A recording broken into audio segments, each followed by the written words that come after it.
Hey everyone, how's it going? I've been seeing in the news a lot how the Ukrainians seem to be holding their own against the Russians, and part of that is their ability to be taking out the Russian tanks, and they're taking them out with javelins, right?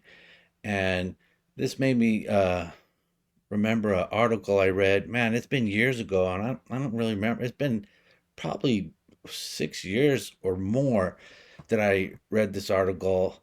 So I don't remember what it was in, but they were talking about the future of tanks, and they were saying that the tank was going to become obsolete because all the anti-tank rockets or missiles or any weapon that was being developed at the time was going to be able to uh, penetrate any type of armor that would be developed. And, why spend buku bucks on a big armored heavy vehicle when a relatively cheap, inexpensive weapon that, uh, and these days apparently a very uh,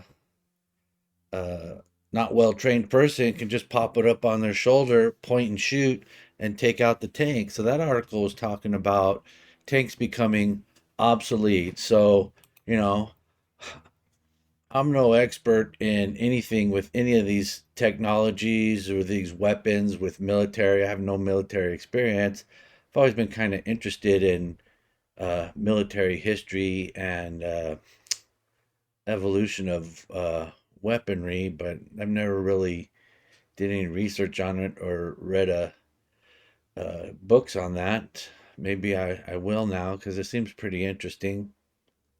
But kind of wanted to know what experts were saying after this situation with the Russian tanks being taken out, relatively easily with inexpensive weapons. So I went to the old interwebs and read a bunch of articles, and I actually found a YouTube channel that is P-Run, Perun, and he does a real good breakdown on this, and he kind of runs through, the weaknesses of these tanks and how good the anti-tank shoulder-held uh, rockets are, and the drones. But he concluded that tanks are not going to go away.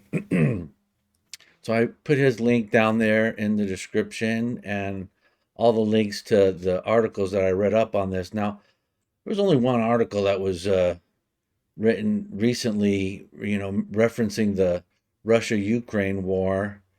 Uh, all the other articles were from before that war, most of them written sometime last year. So, they were asking uh, prior to this war, even, could tanks become obsolete like the battleship? And pretty much the consensus was probably not. Uh, and they were interviewing and discussing with a lot of different experts, military experts, retired folks, and whatnot, people who served in the Department of Defense, etc. And one of them said, short of unforeseen advancement, tanks will be around for some time to come. They were going to have to adapt and evolve, etc., which I'll be getting into here. But first, I'll talk about a little bit of background about the tank, and I kind of got some conflicting information as far as when tanks were first made their appearance. I mean, I know that they were first used in World War I, but one of these articles said they made their debut in 1915 and have been defining a defining image of modern warfare ever since. Another article said that they were invented in 1916 to restore mobility to the battlefield. So, I don't know which one of those is correct, 1915 or 1916 when they first saw their use, but sometime in World War One. And they were saying that tanks have never been invulnerable. There's always been a way to defeat them through different means. So the fact that they might be taken out right now isn't something new. They said that tanks they provide ground forces with the needed combo of firepower, survivability, mobility, and breakthrough power. They were previously conceived as a tactical tool to be used alongside infantry to break enemy lines. And then from World War II on, the tank became primarily strategic, to be concentrated and used to penetrate, outflank, and encircle the enemy. But they're saying that the mass tank formations that were seen back in World War II are gone, and they were saying that the uh, today is the fewest number of tanks in service around the world since World War II. The role of tanks have constantly been changing and perhaps shrinking due to various developments in warfare. And so these articles, a lot of them were talking about how modern warfare is shifting more so from conventional to insurgency or guerrilla warfare. And these present some dilemmas for tanks in regards to counterinsurgency operations. Tanks have historically not been uh, super effective in urban areas, and the world is becoming increasingly urban. And I think we see some of this playing out with the Russian hesitancy to go into or inability to go into the cities over there in Ukraine. I think there's more factors at play than just the tanks for this, though. Um, but most of the experts agree that this isn't going to make tanks obsolete, and they were saying that most military tools have proven to be versatile, and the tank is no exception. And they also talked about the psychological impacts that tanks have. So, not only psychological impact on the enemy, instilling fear in them, but also the side putting the tanks to use, it can improve their morale. However, they did list quite a number of challenges that tanks are facing these days. So they listed a bunch, such as cyber warfare, attack helicopters, drones, anti tank weapons, asymmetrical warfare, just the expense, tanks to build a tank, and with the uh, equipment and the advanced weaponry that ever more increasing technology with the tanks. It's just a very expensive uh, tool. And then they also talked about unconventional warfare and improvised explosive devices. But the consensus was that the tank will remain relevant for some time to come, but it does have a need to adapt. And one of the articles I read talked about the purpose of the tank and ground forces, and they quoted an old adage that says, you don't win a conflict until you control where people live, and people live on land. Because they were citing that in the U.S. military, the Navy wants more ships. And they quoted, they said there was a Air Force general that said the Army's plans for uh, long range fire, so development of weaponry for long range, is stupid because he says the Air Force handles that. And they said that recently the Marines have spent a lot of time ditching tanks to become more nimble. But they were saying that the Army is putting weight behind better fires and networks and sensors, but it was also doubling down on armored vehicles. They did mention that, and this was an article from last year talking about the budget cuts for the Army. So they're saying that the budget for 2022 had a $3.7 billion cuts in funding. You know, I'm one that believes what Reagan always said, and Trump said it too, peace through strength, right? If you have overwhelming military power, that it's going to deter your enemies from fucking with you. So, we're going to maintain peace by having a strong military. I think that some of the politicians in the U.S. probably misused and abused our strong military over the years, going into places that, I'm not saying we shouldn't have been anywhere all these time, but I think that these days there's a lot of people that think that we shouldn't have been going in all over the world the way we have been, and in different situations. Some say for bogus reasons, whatever. I don't necessarily agree with that, but I think that if you are going to fight a war, whatever you're claiming that you're using violence for and killing people and spending the lives of American uh, military members and spending billions of dollars, then if you believe in that cause that great, then you should be willing to utterly annihilate the enemy. Otherwise, don't go to war. Because all this pussyfooting around we did in Afghanistan and Iraq, it fucking, we got nothing out of it in either of those places. Afghanistan is going to go back to what it was before we went there. Well, I guess I'm not gonna say we didn't get anything out of it. We killed a bunch of those scumbag extremist Islamic terrorists, but I don't think we did the full job the way we should have. And then with Iraq, I was talking. This is a few months back. I was talking to somebody who was actually from Iraq, grew up there, um, and came to the U.S. And I forget, the time frames of when he did this. He was considerably younger than me. He was in his 20s. Um, and I asked him, bottom line, uh, and he said Iraq may be a bit of a mess these days, but it's better off than what it was before the U.S. went in there. So that's not my words. That's the words of an Iraqi who is now living in the U.S. And he says Iraq's better off for the U.S. going in there and getting rid of Saddam. So all these people bitching and complaining about what we did in Iraq, anecdotal, but hey, whatever. Anyways, yeah, so if we're gonna go to war, I say annihilate everyone there, and oh, but the innocent civilians and the collateral damage. I'm not saying target them, and I'm not saying choose your targets recklessly and haphazardly, but I'm just saying from the beginning of time, war has always involved civilian casualties, and it always will. If you're not willing to incur those things, then don't go to war.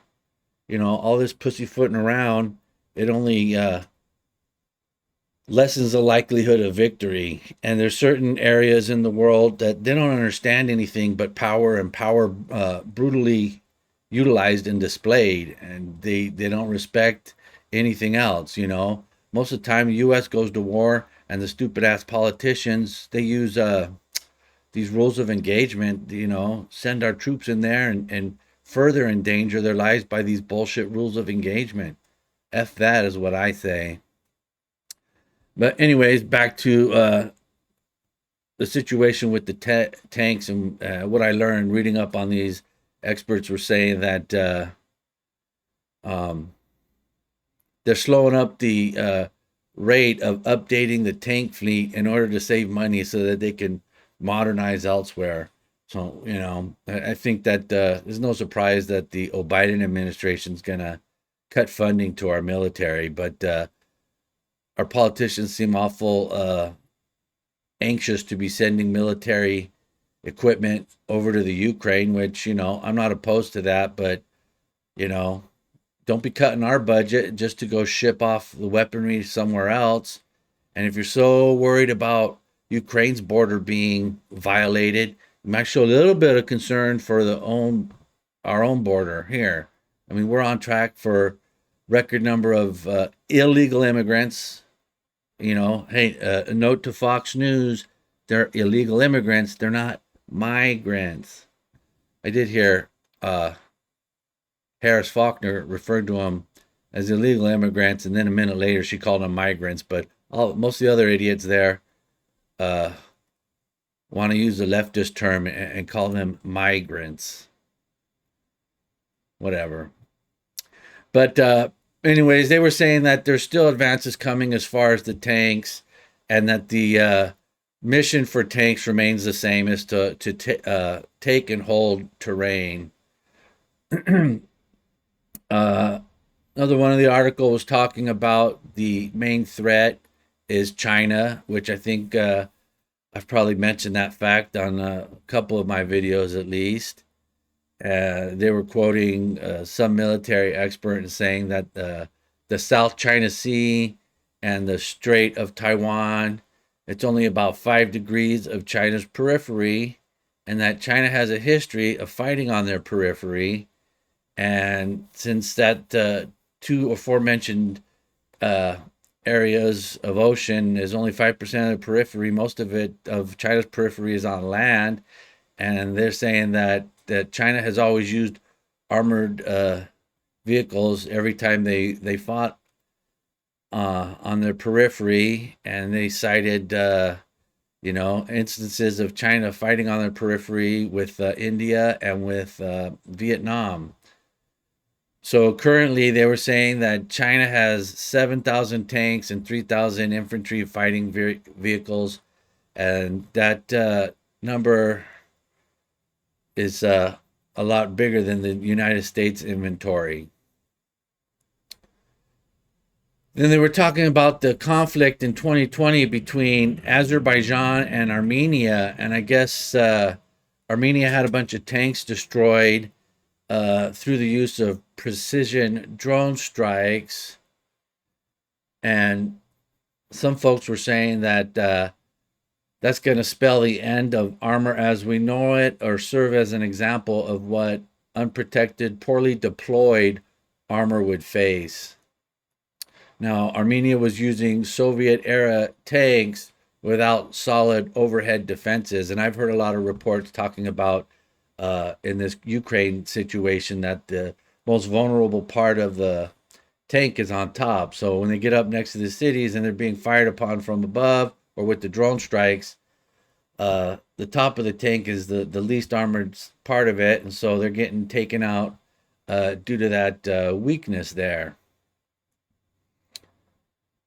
And so this article was talking about most of tanks of the U.S., Russia, and China. And I kind of question this about Russia, unless Russia's not sending their best tanks over into the Ukraine, because they're saying that China, Russia, U.S., most of the tanks carry advanced armor packages, sensor systems, active protection systems, and they work in concert with the associated ground to air defenses and air forces. Now, I listen to Dark Secret Place. You can see that over on Connect Pal. It's like $4 or $5 a month, and he gives you a podcast, not daily, but several, not several, many, 3, 4 times a week usually, about military stuff, international relationships, geopolitical, all that stuff. So I recommend that. It's quite worth it. He's been giving some good rundowns of this is Brian Suits at Dark Secret Place. He's been giving some good rundowns of the situation going on over there in Russia and Ukraine. So he's been saying that the Russian army doesn't coordinate with the Russian Air Force, so they're not able to conduct coordinated military operations between those two forces.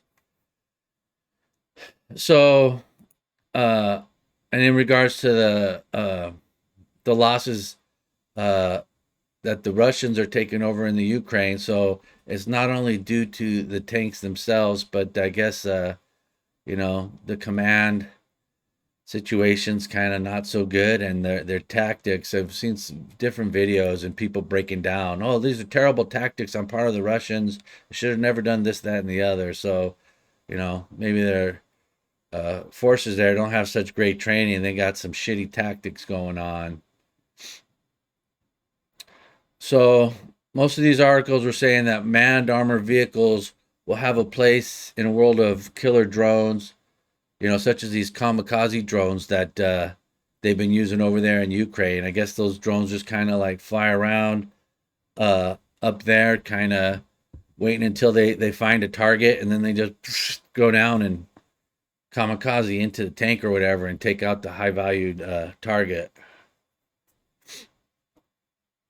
So the experts are saying that tanks will have a place in the world of killer drones and kamikaze drones, but the question is, will they be directly engaging the enemy with the big guns, or will they be stay hidden and send out armed robots instead? So this is getting into futuristic, and I don't know how far in the future they're talking about this, but they're talking about a lot of integration of the tank with other vehicles and weapons, with a lot of communication going on.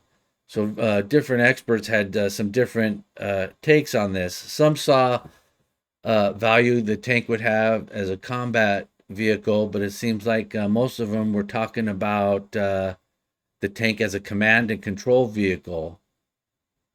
So they're saying that human soldiers will need a way to move about the battlefield under armor protection, even if there's, killer drones up in the sky, but they have different takes on how to accomplish that. Some are saying just make upgrades to the current tank, which I guess the main tank that the U.S. uses right now is the M1 Abrams. And they're saying that there's no need and there's not any radical changes in tactics or any fundamental improvement in armored vehicle design. So the M1 Abrams, would just need upgrades. Some talked about there's potential for an all new tank. And then others said don't replace the M1 with the new tank, but with a whole family of different vehicles. This is what I was talking about a moment ago, right? So they're saying that manned and unmanned vehicles working together as a networked wolf pack. So you'd have aerial drones could do some surveillance, take video of enemy attackers. They would transmit it to this command center tank. Mobile command center is what it sounds like. It would use artificial intelligence to analyze, and then it would present its analysis to humans, because you still need humans to make the big decisions, including whether to use the lethal force against whatever you're going to use it against. So some of the considerations these folks were looking at when thinking about the future of tanks is the Abrams is a big, huge, massive, heavy tank, and it can't go to some places that a lighter tank would be able to.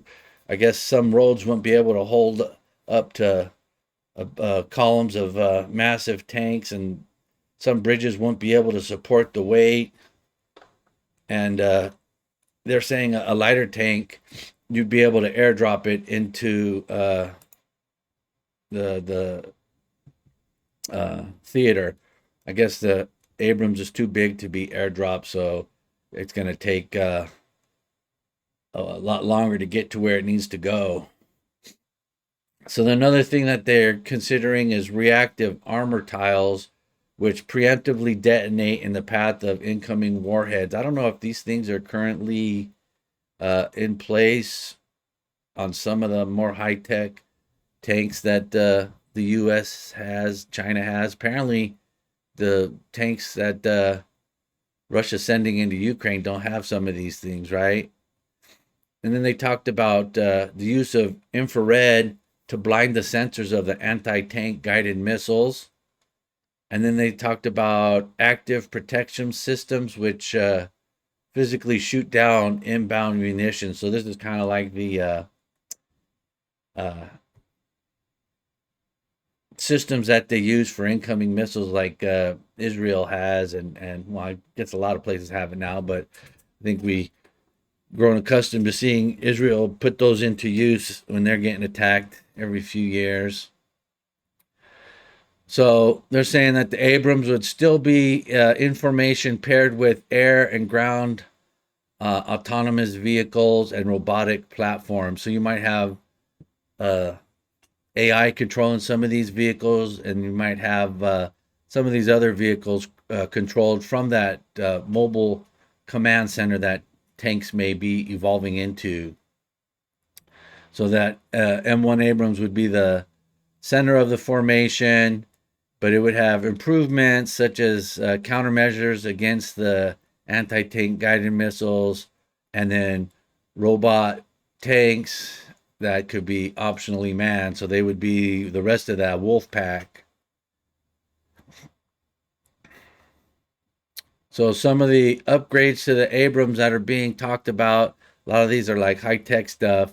So advanced algorithms for analyzing the different data, enemy movements and whatnot. They're talking about a new tank that would be optionally manned. So I guess you could either have it be autonomous or maybe remote controlled, or also the option to have people in it. And then a future drone tank, which would be, controlled from a distance, and you'd have the humans making this decisions, telling it where to go and where to shoot. And then any type of unmanned tank wouldn't need super heavy armor because there's no people in there to protect. So this would result in the tank being lighter, faster, airdroppable, as I mentioned earlier. So you get multiple advantages there. You get the mobility, and you also are not going to be endangering the lives because you're not going to have anybody in there. I don't think the likes of Putin cares about that, but in this country, we do. And so a lot of high-tech stuff is coming along the way. So I'm thinking that based on what I'm reading here, the tank of the future might not fulfill the same role that it does now. And would it still be a tank, right? Like when something evolves to such a point where it has a different purpose, and because it has such a different purpose, it's probably going to look different. It's going to have different weaponry or whatnot. At what point does it no longer become a tank? I don't know. But the one article that I did found that had reference, or it was about the whole situation in the Ukraine, it was telling us the following numbers. In the first 3 weeks, Russia lost 270 tanks, which is nearly 10% of its total. These are tanks being taken out by relatively inexpensive weapons that I mentioned, the cheap drones, the shoulder-fired rockets. And these shoulder-fire rockets, they got volunteer people because they got all the adult males over there in the Ukraine are fighting, and I guess even some of those guys know military experience. They're able to train them up pretty quick to use these things.